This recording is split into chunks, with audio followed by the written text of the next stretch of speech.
মুক্ত জীবনে ফিরে এসেছেন। আলহামদুলিল্লাহ। সর্বশেষ আজ আমার মুক্তির মধ্য দিয়ে 2021 সালে হেফাজতে ইসলাম বাংলাদেশ এবং এদেশের আলেম সমাজের উপর ইতিহাসের অন্যতম এক গভীর ষড়যন্ত্র এবং চক্রান্ত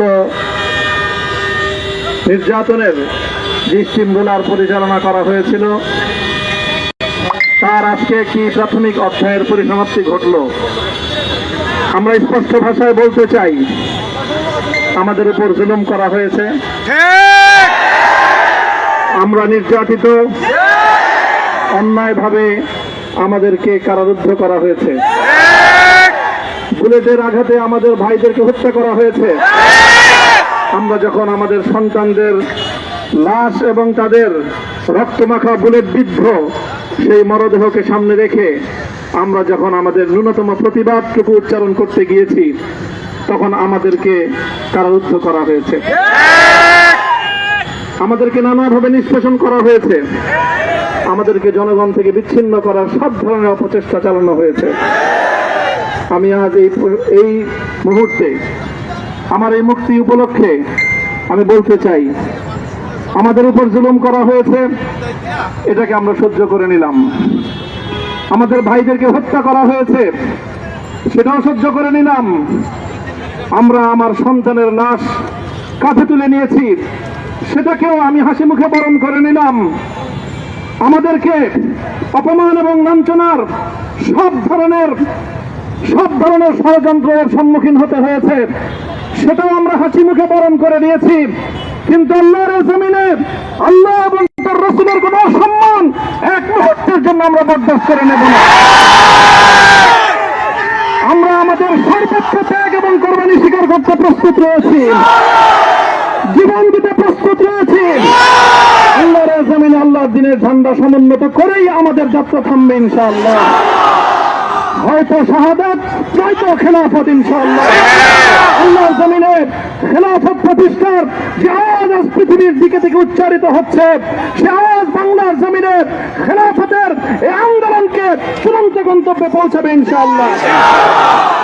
আমি বাংলাদেশের আলেম সমাজ, হেফাজতে ইসলাম বাংলাদেশ সহ বাংলাদেশ খেলাফত মজলিস সহ সকল ভ্রাতৃপ্রতিম সংগঠন, সকল ধর্মপ্রাণ, ইসলামপন্থী বিভিন্ন ছোটখাটো মতভেদ, মতবিরোধ, মত পার্থক্যের ঊর্ধ্বে উঠে যারা এলাহে কালিমাতুল্লাহর এই এক বাণীতে বিশ্বাসী, আল্লাহর জমিনে আল্লাহর দ্বীন কায়েম করতে চাই, আমাদের তাআলাউ ইলা কালিমাতিন সাওয়াইন বাইনানা ওয়া বাইনাকুম এই এক মন্ত্রে উজ্জীবিত হয়ে আল্লাহর দ্বীনের ঝান্ডা সমুন্নত করবার এই আন্দোলন এবং সংগ্রামে আমি নিজেকে উৎসর্গ করার ঘোষণা করছি।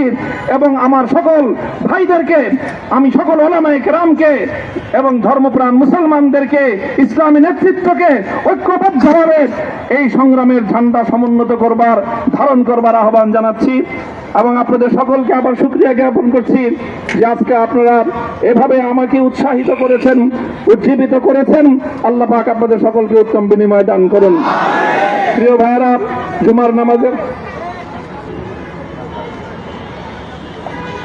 জুমার নামাজের একেবারে ঠিক আগ মুহূর্ত, এখন সব মসজিদগুলোতে জুমার প্রস্তুতি চলছে। আমরা এখন এখানে খুব সংক্ষিপ্ত দোয়ার মাধ্যমে আমাদের আজকের এই প্রোগ্রামের সমাপ্তি ঘোষণা করব। এরপরে ইনশাআল্লাহ প্রত্যেকে সুশৃঙ্খলভাবে যার যার জায়গা মতো বা আশেপাশের মসজিদগুলোতে গিয়ে আপনারা জুমার নামাজ আদায় করবেন।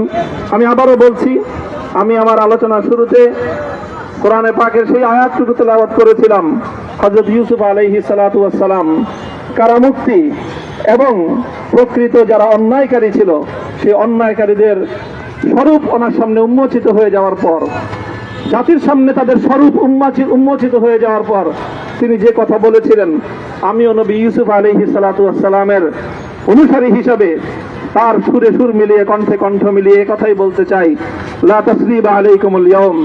ব্যক্তিগত আক্রোশের প্রতিশোধ আমরা কারো কাছ থেকে গ্রহণ করব না। সকলকে আহ্বান জানাই, মাদ্রাসা, স্কুল, কলেজ, ভার্সিটি কোন শিক্ষা ব্যবস্থার ছাত্রদের মধ্যে বিভেদ করার নীতিতে মামুনুল হক বিশ্বাস করে না। আসো, স্কুলের ছাত্র আসো, আমার মাদ্রাসার ছাত্র পাশে দাঁড়াও, কলেজ থেকে আসো, ইউনিভার্সিটি থেকে আসো, তোমরা হাতে হাত মিলাও, ইনশাআল্লাহ দেশের স্বাধীনতা অক্ষুণ্ণ থাকবে। এদেশের ইসলাম এবং হাজার বছরের যে সাধনা সংগ্রাম, সেই সংগ্রাম বিজয়ী হবে ইনশাআল্লাহ। এই জনপদ ইসলাম এবং মুসলমানদের জন্য হাজার বছর ধরে এখানে কালেমার ঝান্ডা সমুন্নত করবার জন্য আমাদের পূর্বপুরুষরা যে সংগ্রাম করে গেছেন, সেই সংগ্রামকেই আমাদের কাঙ্ক্ষিত গন্তব্যে পৌঁছানোর জন্যই আমরণ এক সাধনায় আত্মনিয়োগ করতে হবে। সেই আহ্বান আমি সকলের প্রতি ব্যক্ত করছি। ওয়া আখিরু দাওয়ানা আলহামদুলিল্লাহি রাব্বিল আলামিন। اللهم صل على محمد وعلى آل محمد كما صليت على إبراهيم وعلى آل إبراهيم إنك حميد مجيد. ربنا ظلمنا أنفسنا وإن لم تغفر لنا وترحمنا لنكونن من الخاسرين. ربنا آتنا في الدنيا حسنة وفي الآخرة حسنة وقنا عذاب النار. اللهم أحسن عاقبتنا في الأمور كلها وأجرنا من خزي الدنيا وعذاب الآخرة. اللهم آمين. يا الله ইখলাসের সাথে শুধুমাত্র আপনার সন্তুষ্টির উদ্দেশ্যে আপনার দ্বীনের ঝান্ডা সমুন্নত করবার জন্য হে আল্লাহ আমাদের বুকে আপনি সাহস দিন, হে আল্লাহ সাহস দিন, হিম্মত দান করুন। আল্লাহ আপনার নুসরতকে, আপনার সাহায্যকে আমাদের সামিলে হাল করে দিন। হে আল্লাহ আপনি আমাদেরকে সাহায্য করুন। আমরা সংখ্যায় কম, শক্তিতে দুর্বল, হে আল্লাহ সর্বদিক থেকে আমরা অপ্রতুল, কিন্তু আপনার সাহায্য সাথে থাকলে আল্লাহ পৃথিবীর কোন শক্তি আমাদেরকে রুদ্ধ করতে পারবে না, পরাস্ত করতে পারবে না। হে আল্লাহ আমরা আপনার সাহায্য চাই। হে আল্লাহ জালিমের জিন্দানখানাগুলোতে সারা বিশ্ব জুড়ে অসংখ্য মুজাহিদিন, অসংখ্য মুসলিম সংগ্রামী, তারা দিনের পর দিন, মাসের পর মাস, বছরের পর বছর মানবেতর মজলুমিয়তের জীবন যাপন করছে। ইয়া আল্লাহ সকল মজলুমদেরকে আপনি মুক্তির ব্যবস্থা করেন। ইয়া আল্লাহ তাদের মুক্তির জন্য যথাসাধ্য ভূমিকা পালন করার তৌফিক আমাদেরকে, পুরা উম্মাহকে আল্লাহ আপনি দান করুন। সাল্লাল্লাহু তাআলা আলা খায়রি খালকিহি মুহাম্মদ ওয়া আলা আলিহি ওয়া আসহাবিহি আজমাইন। ইয়া আল্লাহ হেফাজতে ইসলামের সংগ্রামে হাটহাজারীর আমার যে ছাত্র, যে সন্তানগুলো শাহাদাত বরণ করেছিল, ব্রাহ্মণবাড়িয়ায় আমাদের যে সকল ভাইয়েরা, সন্তানেরা শাহাদাত বরণ করেছিল, শাপলা চত্বরে আমার যে সকল ভাইদের রক্তে ঢাকার রাজপথ রঞ্জিত হয়েছিল, আল্লাহ এই শাহাদাত গুলোকে তুমি কবুল করো। আল্লাহ এই রক্তের বিনিময়ে এই জমিনকে তুমি তোমার দ্বীনের ঝান্ডা সমুন্নত করবার জন্য তুমি কবুল করো। সাল্লাল্লাহু তাআলা আলা খায়রি খালকিহি মুহাম্মদ ওয়া আলা আলিহি ওয়া আসহাবিহি আজমাইন। সুবহান রাব্বিকা রাব্বিল ইজ্জাতি আম্মা ইয়াসিফুন ওয়া সালামুন আলাল মুরসালিন ওয়ালহামদুলিল্লাহি রাব্বিল আলামিন।